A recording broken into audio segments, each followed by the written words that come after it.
There it is. Look, look, look, look. Nothing. It happens constantly. It leans out constantly. This is the most frustrated I've been on a motorcycle in a long time, dude. We now find ourselves on a little gravel road with the new Himalayan. It's not exactly off-road, but you know, it's close enough. It's what was provided to me here on this route. Can go around and jump this little bike a little bit, have some fun, hit some bumps. And I really like how compliant it is over bumps. And the cool thing about it too is it just is super friendly to ride, man. I can't get away from that fact on this bike. It's like, if you know the bare fundamentals of riding off-road, you're really going to enjoy your time with this thing. It's really cool. But I do think it definitely slots itself in as a adventure touring kind of bike, you know? I don't think anyone's going to look at this thing as a super serious off-roader, but when the road does end like this, I mean, this is technically a road. It's just like a graded gravel road, but you know, you can actually get out there and keep on riding a little bit further with the Enfield than you would imagine, to be honest. Power is really nice and tractable. Nice low down revs. See if we can add a little bit of gas up here. Don't want to fly off the cliff edge. Yeah. We're enjoying it. Alright, we got a guy up there on a cruiser, so you can tell how difficult this road is. We are going much faster than he is, though. And we're standing up because we're so cool. But yeah, with the 21-inch, the suspension travel, nice docile throttle, good torque. It's kind of like, I don't know, like a new age KLR almost, you know?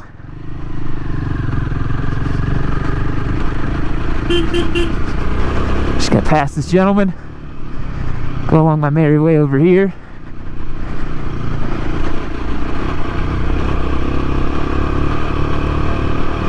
Cruising these gravel roads. Could probably stand to sit. Ha! See what I did there? You can stand to sit.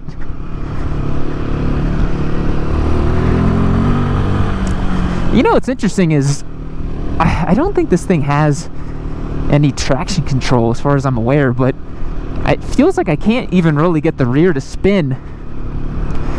And it's like they always say, off-road, anything more than 20 horsepower is just wheel spin anyways, so just feels nice and tractable. Okay, here we go. Alright, what's going on here? Got a little stream. Water's moving kind of fast. It looks shallowest right over there. So I'm going to go ahead and cross it here. Try not to drop it into that waterfall over there. I think we'll clear, no problem. Yes. Alright, this is getting a little more interesting. This reminds me a lot of the riding I did in Mexico in 2019 in Galeana with my desert sled. Although I will say, between the desert sled and this lovable little burro, I might just take the lovable little burro. The weight is just so down low. It's just so nice to ride. Easy to ride, really. But yeah, this thing's extremely sure-footed. Extremely. Oh, why did it die? Let's see if I can turn it back on. That was weird. Did it lean out? Can't be out of gas. There we go. Maybe it just leaned out too low in the revs. Emissions. What are you gonna do? Wait a minute. I believe there's an off-road mode, isn't there? Let's see if it'll let me change the mode. Mode change denied. Okay. Try again. It's been doing that to me all day. Let's see if I can do it now. Mode. Ride mode performance. Eco performance. Okay, so performance, rear ABS off. That's what we want. We want to slide this bike a little bit. Let me see if it lets me kick out the tire. Yeah, a little bit.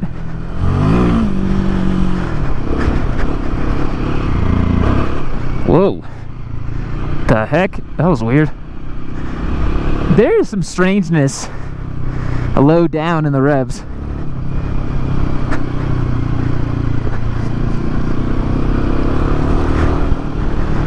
That was a bit strange. The rear brake is really oversized and in a nice position.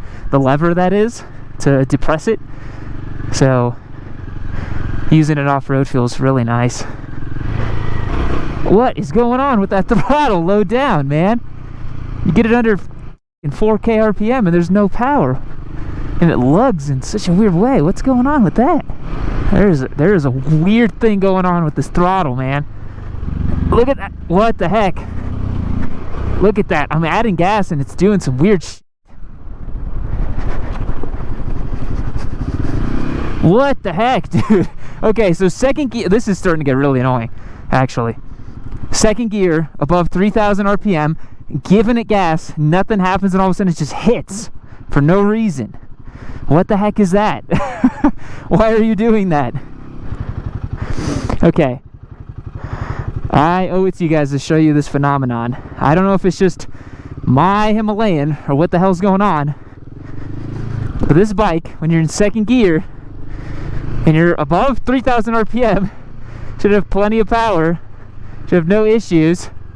Look at this, look at this, look at this. It's about to die, and it just dies. For whatever reason, this thing just keeps dying on me, man. Why? I don't know. And it feels really choppy under 3,000 RPM in second. And I can't be in first here. I don't want to be in a crawler gear. Doesn't really make sense. It's like once you're off throttle, it thinks that you want to be off throttle until it just leans out and dies. It's the weirdest freaking thing. There we go. It's a little better.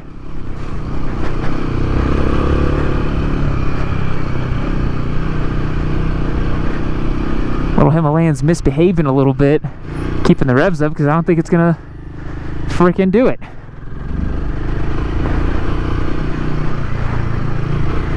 Okay, there we go. Again, maybe it's just a pre-production model issue, but I definitely did not like that. So the saga continues. I now have a check engine light, and it said misfire detected, service immediately. And yeah, got a little misfire on the bike. I don't know if that's a Himalayan thing. I don't know if it's just this model. I think maybe the spark plug is bad, but that shouldn't happen. This only has 368 Ks on it. Not great, but I'll try to follow up with some of the guys, and I'll definitely include this in my my dedicated review of the bike. Ripping up some Twisties, Himalayan style. Listen to this motor. Almost 9,000 revs out of this thing. Royal Enfield. I'm feeling a little dirty. Let's see if I can pass this guy. We're just goofing here.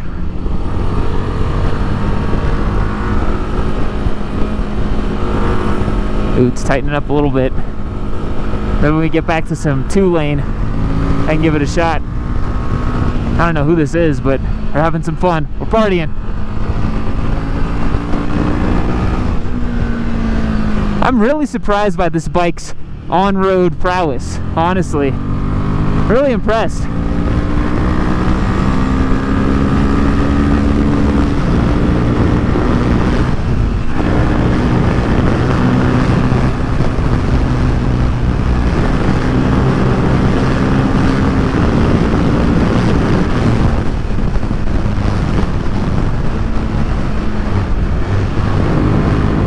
This is so much fun.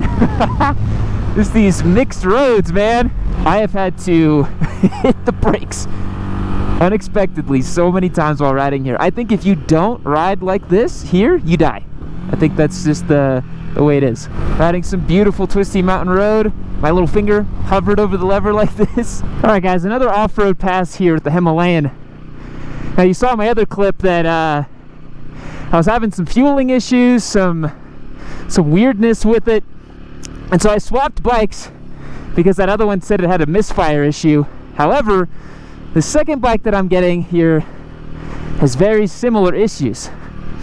I was just off camera in first gear, asking for a little bit more throttle, and it starts to lean out again. Now, that might be due to elevation. However, I don't really think that they would have designed the bike to not work in elevation. So yeah, for whatever reason, when I'm standing on this bike and I ask for throttle, it just leans out and does some weird stuff. I am not much of an off-roader, as I said, so I'm taking it real easy, baby. It's very compliant off-road, I have to say. The chassis and the suspension feel like a much more expensive motorcycle than it actually is. We don't have pricing yet on this thing, but it feels like it's a very competent off-road bike. It feels very confidence inspiring. Yeah, I think they've done a really good job with that, but this mapping and this fueling issue, man, is really annoying. I'm not gonna lie. I don't know if it's because we're at elevation, but I feel like I don't have bottom end grunt to kind of propel me through areas, because when you ride off-road, it's nice to be able to blip the throttle a little bit, pivot the bike, kind of scooch it along.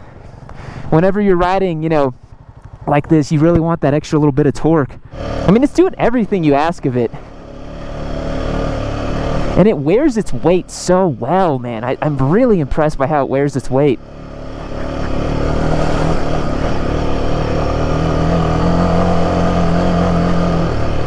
Yeah, see, there it is. You see that? Dude, look at that. Look at that. I'm asking, what the f***, man? It's the second bike that has had this issue. Okay, so it wasn't just my bike. Alright. I hate to do this, but I have to report it, man, because that's happening on 2 different bikes that I rode.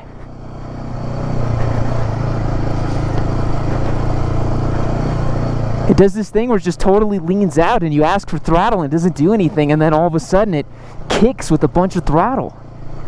That is not what you want, man. That's really not what you want. Okay, recording this for posterity, so that people don't think I'm fucking crazy, because I've tried to show everybody, and nobody believes me. The bike's having problems with the fueling. I'm going to try to show this on camera. I'm going to navigate this little stream. I'm going to show you. I'm going to show you. There it is. Look, look, look, look. Nothing. It happens constantly. It leans out constantly. This is the most frustrated I've been on a motorcycle in a long time, dude. We're above 3,500 RPM. There's no reason for it to be stalling. I don't need to drag a clutch above 3,000, dude. So one thing I'll say that I've already noticed about this bike is the throttle is very forgiving. You gotta remember, this bike is very much intended and designed for beginner riders. So when I flick the wick here, quite a bit of dead space in the first couple hundreds revs or so off of idle. But that's kind of nice, you know? You want that for a bike that is going to be used for people who are adventure curious, for the first timers, for a lot of guys are probably going to buy this as their first motorcycle. I gotta say too, these LEDs, see those LEDs right there? Those look sharp. That's a very nice touch. I said this in my full review of this bike. They basically took the Himalayan from 720p to 4K, and it really shows, you know? It's just a much more refined package. Looks like we're about to finally take off with the machine here. Let's go, folks.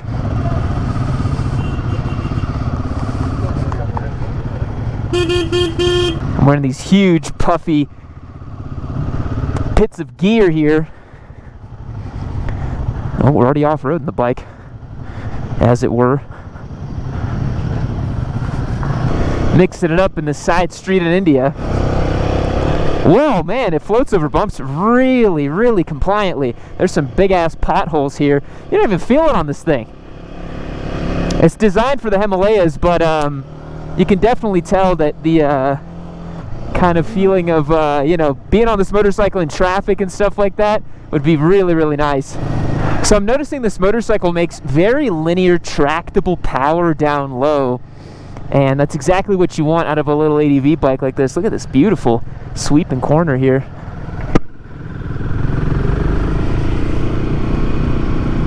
Peak torque is available to you from as low as 3,000 RPM, which is really nice. So that lets you really just kind of like goose the throttle a little bit, pivot the bike, get it to where you want to go, which is really, really nice. Ooh, you hear that?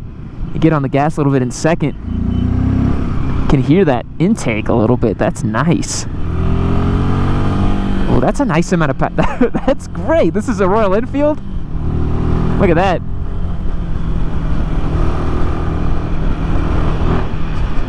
This bike really now feels like it's ready to play with the European and the Japanese manufacturers, man. I honestly, because I've met the guys at Royal Enfield, the top guys are so nice. They really deserve it. They've worked super hard on this, and I think it's just great that they're out here, you know, trying to make a world-class bike, and honestly, I think they've succeeded. This thing's freaking sweet. Look at this road. Wow. This is amazing. What a bike to do it on, too. Built specifically for this environment. How cool is that? How often do you get to ride a bike in the specific environment it was built around? That is amazing.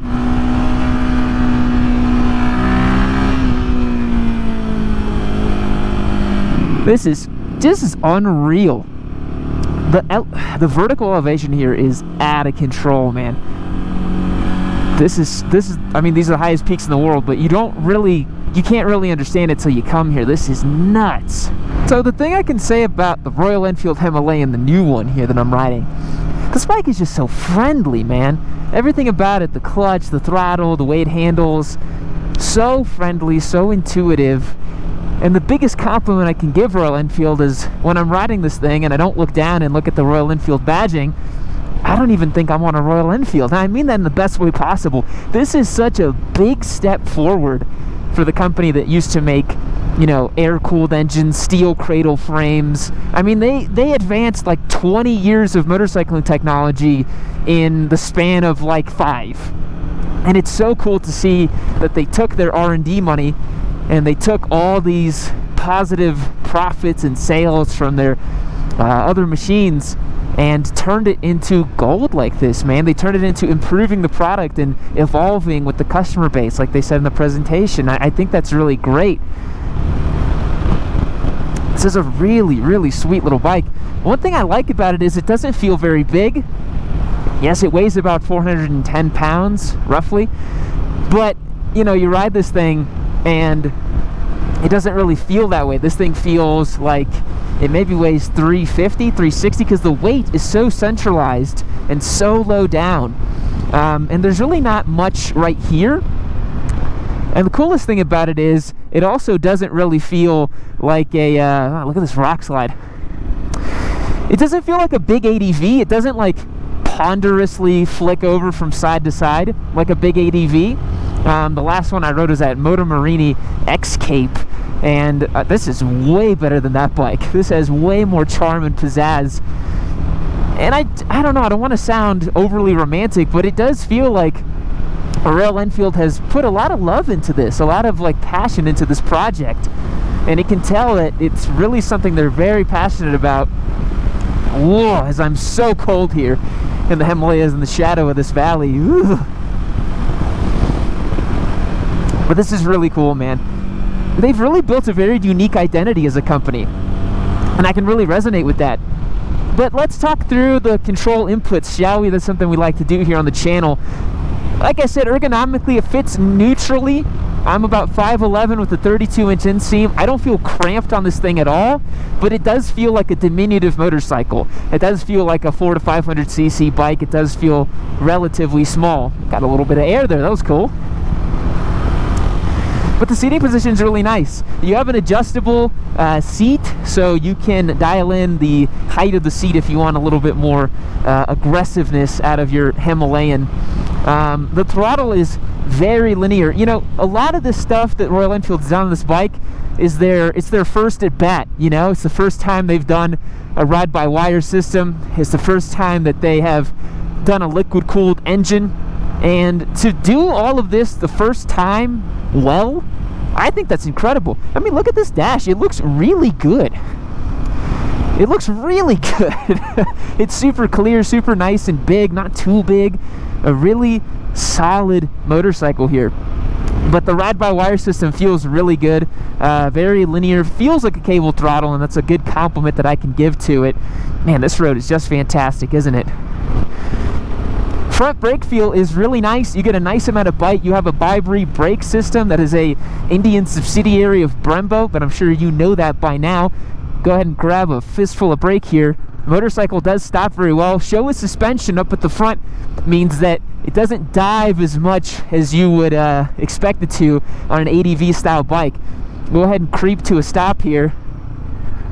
It's nice and composed. It feels really good. The clutch pull is very light, very, very light little clutch pull on this thing. You're not going to be having to work your left hand very hard on this motorcycle. It ends up feeling really, really nice, very easy to operate. The gearbox all new on this thing too, because the motor's all new. Very snickety, kind of like a Kawasaki gearbox, to be honest. It really positively grabs the next gear in place, which is really cool. You have a couple different rider modes. Let's actually hit the mode button and see what happens here. It said mode change denied, retry and next ignition cycle. Alright, well I can't change the mode. I guess it's a pre-production model issue, so it's one of those things, you know? But yeah, overall, I'm very impressed with this bike. So, I don't want to be mean to the Himalayan, but and honestly, this view is gorgeous. I mean, my God, first of all. But second of all, the throttle response is just bad on this thing, man. I don't want to sound negative towards this bike because they've done such a great job in improving it and doing all kinds of cool stuff to it. But genuinely, from 0% to about 10%, where I know I'm opening this, nothing is happening, and I can prove that. So as soon as I clear some of these bumps over here, I'll show you guys. If I pull in the clutch, do you see this? I'm literally opening this throttle, okay? I am literally going. I'm not, look at that. Nothing is happening. And I think it's just very, very lean down low. And granted, we are at elevation, right? That is a consideration. But I don't have any kind of snap from this motorcycle above 3,000 RPM.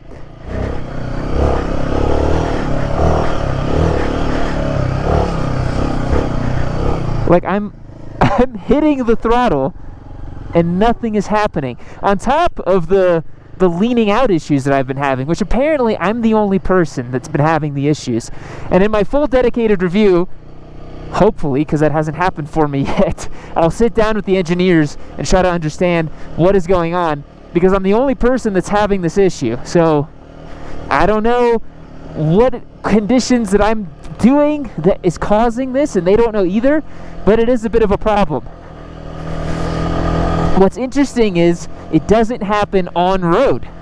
It seems to only happen off-road, where things are getting jostled around a little bit, because it feels like the motorcycle doesn't get any fuel, because it feels like it's just starting to suck air and nothing's happening.